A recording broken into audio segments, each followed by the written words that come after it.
नमस्कार, आप देख रहे हैं गौरव भारत और मैं हूं आपके साथ वैशाली। वर्ष 2023 चुनावी साल है। मध्य प्रदेश के विधानसभा चुनाव काफी नजदीक हैं। प्रदेश में 230 विधानसभा सीटें हैं। ऐसे में गौरव भारत न्यूज आपको प्रदेश की एक एक सीट के बारे में बारीकी से जानकारी उपलब्ध करा रहा है। आज हम आपको बताने जा रहे हैं विंध्य के रीवा जिले में स्थित सिरमौर विधानसभा सीट के बारे में। इस सीट में पिछले 10 सालों से भाजपा का कब्जा है और रीवा राजघराने के राजकुमार दिव्यराज सिंह पिछले 2 बार से क्षेत्र के विधायक हैं। देखा जाए तो रीवा जिले की 8 विधानसभा में विधायक दिव्यराज सिंह ही सबसे कम उम्र के चुने गए विधायक हैं, जिन्हें युवा विधायक के रूप में भी जाना जाता है। नहरों का जाल, चौतरफा सड़कों का जाल, कॉलेज भवन, ITI, सिविल अस्पताल, नई नगर पंचायत डबोरा, बिजली की व्यवस्था, पेयजल की व्यवस्था, अन्य विकास कार्य। विधायक ने कहा कि विकास और गरीब का कल्याण ही हमारा मुद्दा। वहीं सिरमौर विधायक ने कहा कि मुख्यमंत्री शिवराज सिंह के नेतृत्व में मध्य प्रदेश को विकसित राज्य में ले जाने का बहुत बड़ा काम हो रहा है। कांग्रेस के कार्यकाल में मध्य प्रदेश में गड्ढों वाली सड़क थी। यहाँ के लोग अंधेरे में और कच्चे घरों में रहते थे। अगर अब की बात की जाए तो रीवा के चारों ओर 4 लेन सड़कें हैं। 24 घंटे बिजली दी जा रही है। नहरों का जाल बिछाया गया है। सभी गरीबों को घर प्राप्त हो रहा है। वहीं सारे विकास के काम भारतीय जनता पार्टी ने किए हैं।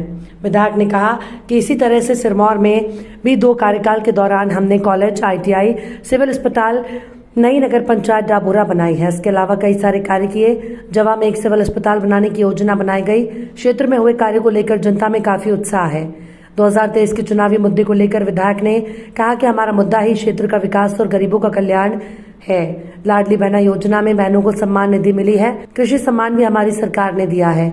हम केवल वादे नहीं करते, वादों का क्रियान्वयन करके भी हमारी पार्टी दिखाती है। आइए आपको सुनाते हैं सिरमौर विधानसभा सीट से विधायक रीवा राजघराने के राजकुमार दिव्यराज सिंह ने बात करते हुए सिरमौर विधानसभा क्षेत्र में किए गए विकास कार्यों को लेकर जानकारी दी। विधायक जी, चुनाव आने वाले हैं।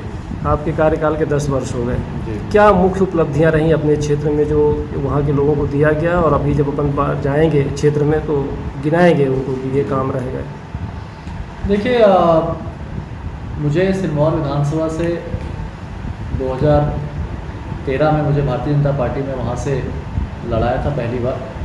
और जब मैं सिरमौर विधानसभा में पहली बार मेरे को जब मौका मिला तो मैंने ये महसूस किया कि जब क्षेत्र में मैंने घूमा तो सिरमौर एक बहुत ही पिछड़ा क्षेत्र था, जहाँ पर सड़कों का अभाव था, शिक्षा की सुविधाएं अच्छी सी नहीं थी, एक भी शासकीय महाविद्यालय नहीं था, अस्पताल की सुविधाएं वहाँ पर नहीं थी, कोई भी सिविल अस्पताल नहीं था, नहर केवल हमारे सिरमौर तक थी, नीचे तराई अंचल में नहर नहीं थी।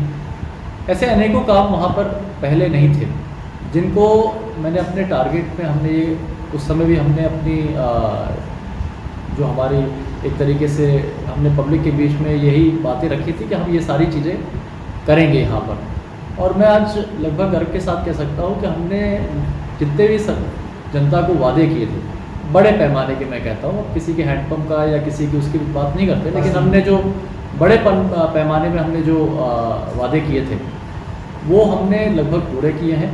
हमने डभौरा को नगर पंचायत बनाया। हमने सिविल अस्पताल आज हमारा एक सिरमौर का बनके तैयार हो गया है। जवा का ऐतिहासिक सिविल अस्पताल हमारा बनने वाला है। 28 करोड़, उसके लिए 30 करोड़ लगभग स्वीकृत हो चुका है और भूमि पूजन भी मैंने पिछले हफ्ते किया है। हमारा एक बहुत बड़ी उपलब्धि, हमारी SDM कोर्ट हमको जवा में प्राप्त हो गई है। अब हमारा नियमित रूप से हमारा SDM जवा में बैठेगा। साथ में हमने नहरों का जाल, आज त्योथर फ्लो, जो कि कई सालों से वहाँ पर लिफ्ट इरिगेशन की जो त्योथर की नहरें थी वो बंद पड़ी थी, उनको हमने रीस्टार्ट करवा दिया है। हमारा पानी अतरेला तक और जवा और उस तरफ पूरा पहुँच गया। अतरेला से भी आगे ले जाने का काम बहुत जल्दी होगा। निश्चित रूप से हमने शिक्षा के जगत में हमने अगर देखा तो शिक्षा में हमने 2 शासकीय महाविद्यालय, एक नष्टिगांव में भी खुलवा दिया और दूसरा हमने बैकुंठपुर में भी खुलवा दिया। दोनों संचालित होना शुरू हो गए हैं। नष्टिगांव की बिल्डिंग भी बन गई है। अगले सत्र में हम लोग बैकुंठपुर में भी भव्य बिल्डिंग कॉलेज की बनवाएंगे। साथ में हमने कई सारे, हमारी विधानसभा में एक भी राष्ट्रीय राजमार्ग नहीं था, हमने 2 राष्ट्रीय राजमार्ग हमारी विधानसभा में लाए हैं। अनेकों गांव ऐसे जो चांद, कुरैली, उबरी जैसे गांव थे जहां पे पहुंच मार्ग नहीं था, बवंधर जहां पे पहुंच मार्ग नहीं था, इन सबको हमने रास्ते से जोड़ने का काम किया है। हमारा लगभग 95% हमारा इलेक्ट्रिफिकेशन का काम हो गया है। 2-4 छोटे मोटे टोले बस बचे हुए हैं। 99% हम कह सकते हैं कि 99% इलेक्ट्रिफिकेशन हो चुका है। थोड़े बहुत टोले वगैरह बचे होंगे, वहाँ पे भी हम लोग बहुत जल्दी से लाइट पहुँचा देंगे। तो ओवरऑल अगर हम देखें तो हमारी जो मांग थी, जनता ने जो हमसे मांग रखी थी, वो हमने पूरी करी है। एक बस विषय बचता है जवा को नगर पंचायत बनाना, उसको भी हम लोग अगली बार करवा देंगे। अगर इस 10 साल में विरोध की बात करें तो विरोध तो ज़्यादा नहीं हुआ, लेकिन वर्तमान में एक नगर पंचायत के नामकरण में जी। कॉलेज को स्थानांतरण के नाम पर कुछ ऐसे कॉलेज मामले का जो आए। स्थानांतरण वाला था वो विषय पिछली पंचवर्षीय में था। उसको हम लोगों ने अब चाहे जो भी हो, उसमें विषय जरूर था कि एक मध्य में हमको कॉलेज चाहिए था। हमारे तराई अंचल की जो मांग थी कि अगर कॉलेज एक कोने में हो जाता तो उससे सभी बच्चों को लाभ नहीं मिलता।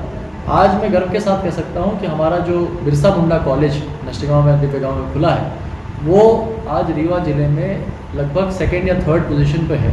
टीआरएस के बाद सबसे ज़्यादा एडमिशन अगर कहीं हो रहे हैं, हमको सिफारिश करके वहाँ पे लोगों को एडमिशन कराना पड़ रहा है। 2000 से ऊपर बच्चे हो गए हैं। तो निश्चित रूप से अगर इतनी संख्या वहाँ पर पढ़ने आ रही है, आप बाकी महाविद्यालयों को अगर आप वहाँ का आंकड़ा देख लें, वहाँ की संख्या देख लें, तो हमारा बिरसा मुंडा कॉलेज कहीं आगे है। तो मैं तो इसको केवल इसी आकलन पे हम लोग कर सकते हैं कि वहाँ पे कितने बच्चे पढ़ने आ रहे हैं। अगर विरोध होता तो वहाँ बच्चे पढ़ने नहीं आ पाते। अगर हमारे वहाँ पे बच्चे पहुँच रहे हैं पढ़ने के लिए, तो निश्चित रूप से उसकी डिमांड भी थी और उसको हमने फुलफिल भी किया है।